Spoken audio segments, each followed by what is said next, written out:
مناسبه د انیل کپور مشهور فلم نایک کتلی وي او کنه چې هغه پکې د یوې ورځې لپاره د ایالت مشر یا اعلی وزیر ټاکل کیږي خو په خوست کې ورته کړنه په رښتیا ترسره شوې ده او یو ماشوم د یوې ورځې لپاره والي ټاکل شوی. درنو لیدونکو مینوالو سلامونه، په دې هیله چې روغ او جوړ اوسئ. د تازه خبرونو لپاره درسره پښتو ټاپ ټي وي یوټیوب چینل سبسکرایب او ورسره د ګونګړي نشان ووهئ.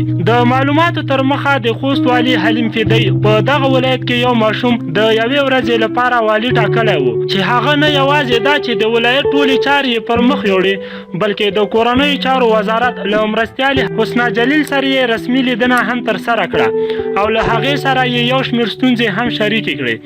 د خوست والي حلیم فدایي وایي چې دغه هلک چې د ولایت په روزنتون کې اوسېږي د نیمې ورځې لپاره والي ټاکلی و چې د ماشومانو ټولې ستونزې یې له حسنا جلیل سره شریکې کړې.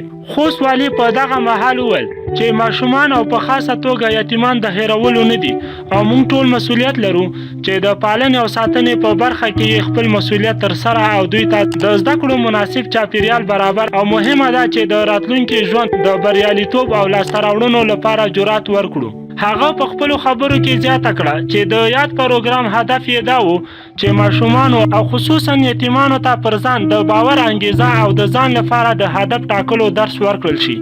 هغه وویل چې یتیمان چې لومړی سر کې څه له لاسه ورکوي هغه مور او پلار دي، نو ځکه اړینه ده چې دوی ته موږ په ځان د باور او اعتماد روحیه ورکړو. تاسو د خوست د والي د حلیم فدی دغه کار څنګه ارزوئ؟